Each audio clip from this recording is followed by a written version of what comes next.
Hello, everyone. George Packard. And Ron Matt Miller. And you're with George and Ron. So, today's topic, something we've talked about in the past. Got a few little twists we're going to throw on it, but I'm going to talk about the biggest mistakes lawn care companies make today. First off is bidding too low. Ron, you want to take that one? Yes. Call it. Okay. Tell them where it is. Bottom line is, you always got to make sure that, you allot yourself enough time every time you go look at a property. Do not bid it cheap just to get it, because you're only going to find yourself in trouble further down the road. You have to watch. You got to stay above. You don't want to be the cheapest guy. You don't even want to be the mediocre guy. You want to be probably close to the top, because at least if you get that customer, at least you can make money off of them. Right. Because if you don't, it just gets you in trouble further down the road. Incoming call 321 Yep. 725 2471.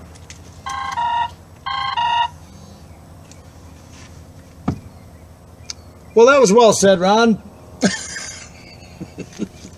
Here's number two. Number two is doing extras for free. Bought a guy out one time. He had 37 accounts. I lost 30 out of 37 of them in 1 month. And I shouldn't say I did, my guys did, but it doesn't matter. It was the same principle. I knew everybody loved this guy. I went around, met the people. It was a done deal. So I thought, come to find out, I remember him saying he always tries to do a little something extra for him here and there. After we got into it, all the customers were saying he did extras for him every time he came, and he never charged them.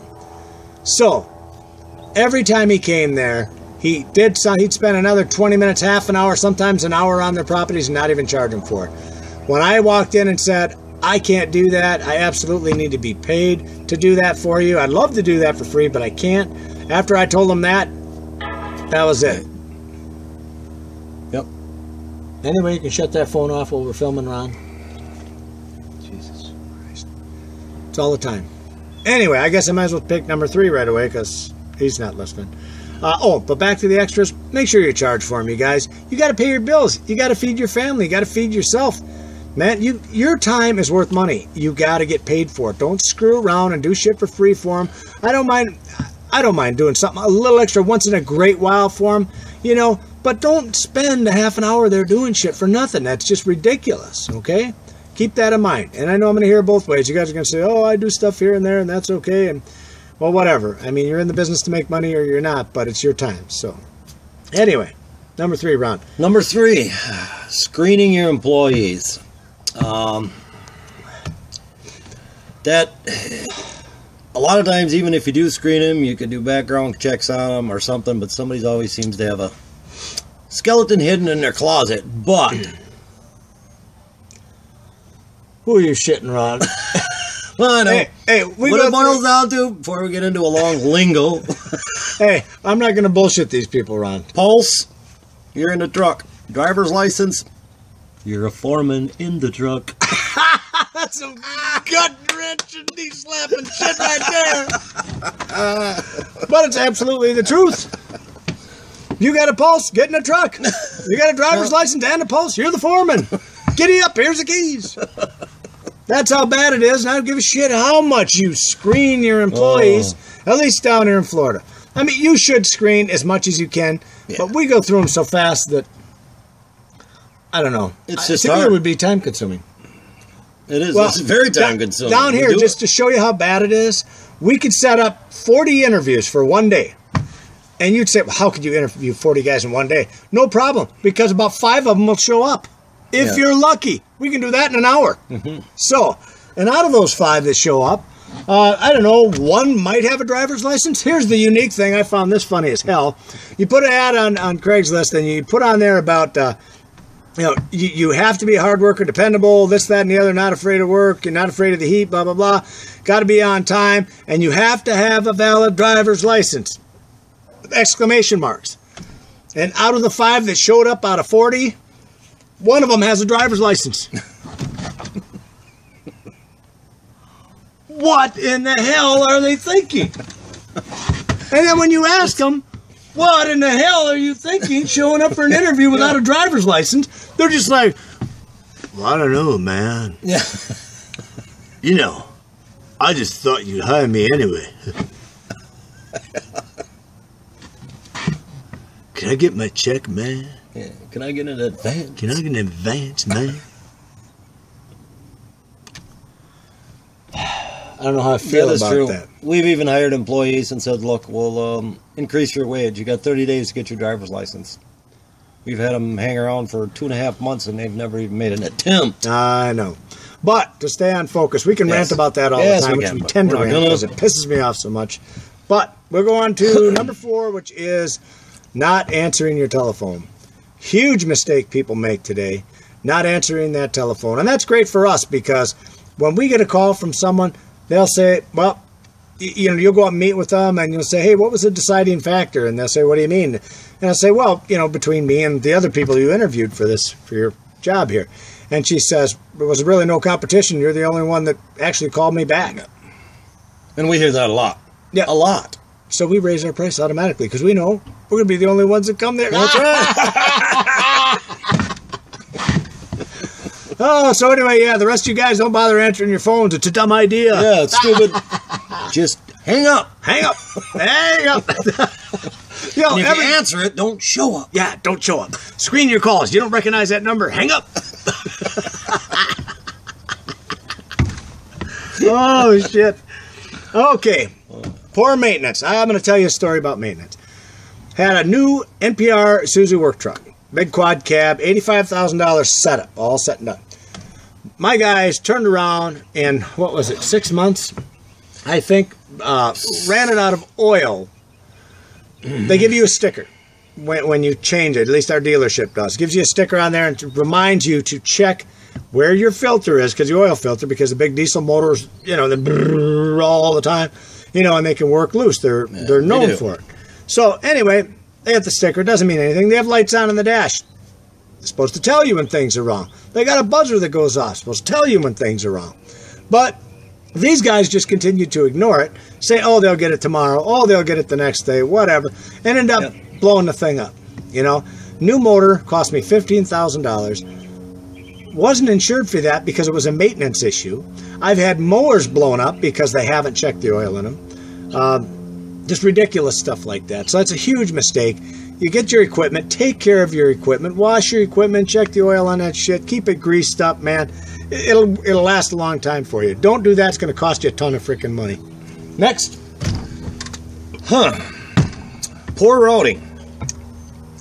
Obviously you might know what that is, but it's keep all your customers from A to Z, all in a row. Don't be running over here to do 2 or 3 and back over there to do 2 or 3 because this one wants to be mowed on a Thursday, this one wants to be mowed on a Tuesday. All you are is wasted money, time.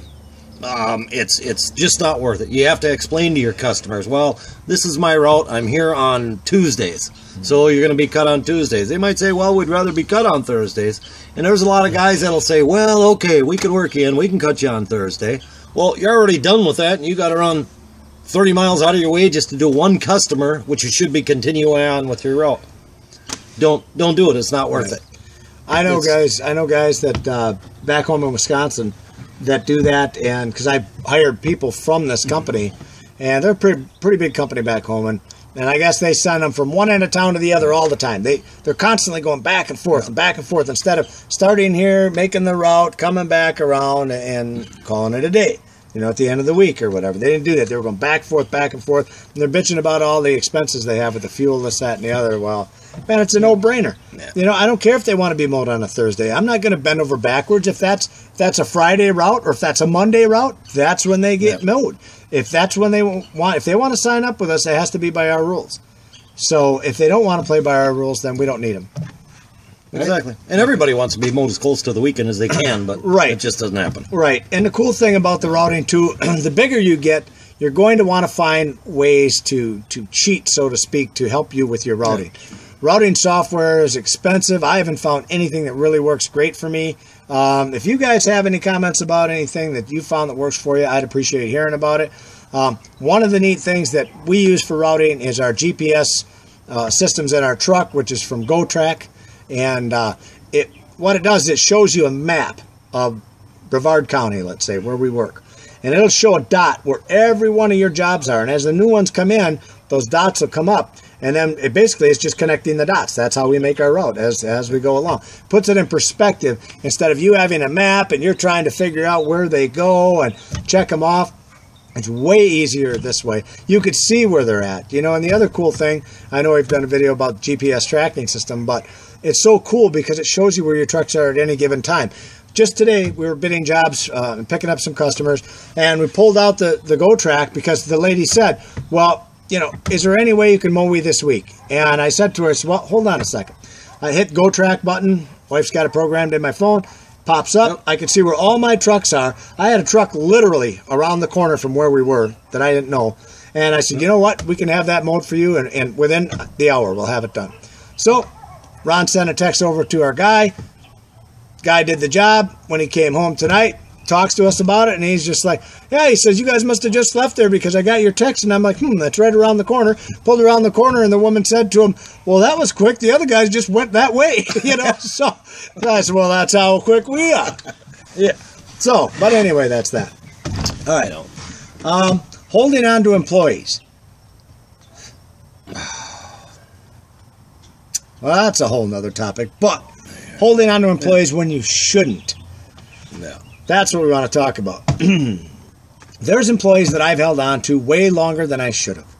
I have found this time and time again to be the case, and I'm telling you guys, don't let your emotions affect your judgment. Right. If you feel that these guys have screwed you in the past, and you know they have, and you know that they're not good for your business, but yet you like them because they got a good personality, that has been my downfall forever. Ron, perfect example. Okay? Guy's been with me forever. He's worth a shit at shoveling. I'll tell you a story.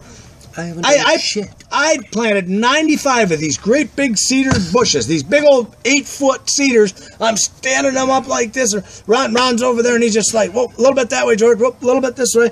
So once I have it perfectly straight up and down, he comes over and grabs a hold of it, okay? I grab a shovel, and there's rocks and dirt, and I'm shaking him, packing it all down, kicking it all down, and doing all this, and a huff and puff after each one. There's like 95 of these things. I shit you not. It was across this great big ridge on this commercial property. Took all day. I got to the last one, and because he is such a great guy, tell him what you did, Ron, and tell him what my response was. Well, so I thought, hell, it's the end of the day. It's almost dark. Sweat's just pouring off of him. And like, say, he can't hardly breathe. I thought, well, hell, I better grab a shovel and help him out a little bit. Well, that was not the mistake. Oh, yes, it was a mistake. I don't need to say how bad he was, but it was like, you son of a bitch, Ron. You put that shovel down because you're not taking my frickin' thunder away from me now. I said, well, hey, just trying to help you out. Yeah. See how he is? Yep. He's been that way his whole life.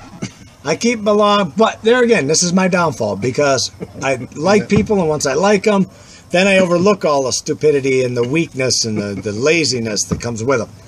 Right, Ron? That's exactly right. That's true. Who's the best boss in the world, Ron? George Packard is. See? I never get tired of hearing Oh, that. you're going to get fired if I keep saying that. Yeah, you can't, really. All right, so anyway, keeping the good ones. What do you got to do when you find the good ones, Ron? Oh, you got to pay them somewhat close to what they're worth. Right? When it comes to employees. Some of the good ones, yes. Yeah. Yes. But, good luck with that.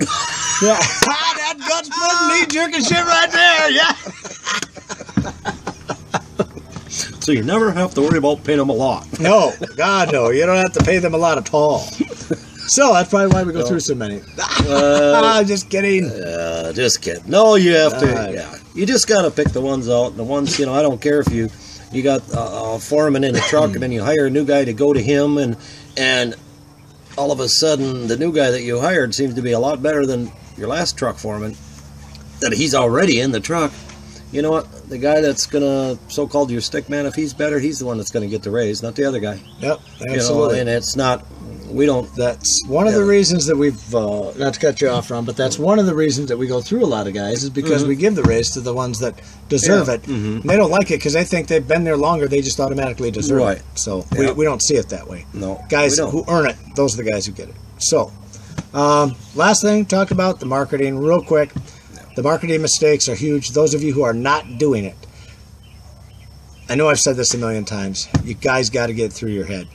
I'm not just telling you about the internet because I have some stake in the internet. You know, I don't own anything of the internet.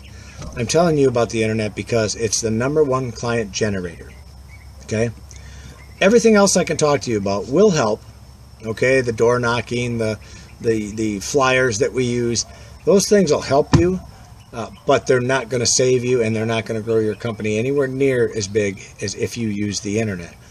I've offered this so many times, I'm blue in the face from telling you guys about this. I can't believe more of you don't take advantage of the opportunity that I offer.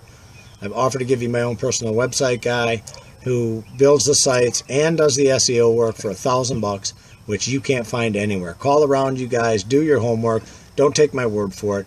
You'll find out. Andy backs it up with a 100% money back guarantee. You can't find anybody on earth that's going to do that. You can't, you know. So anyway, that being said, those are the biggest mistakes I can think of now. I'm sure more will come to me later on. But if you guys have any ideas or comments you'd like to leave, we like to see them, and we always try to get back to you guys. So leave your comments below. Don't forget to subscribe. You've been in a golf cart with George and Ron. Thanks for watching. Good night.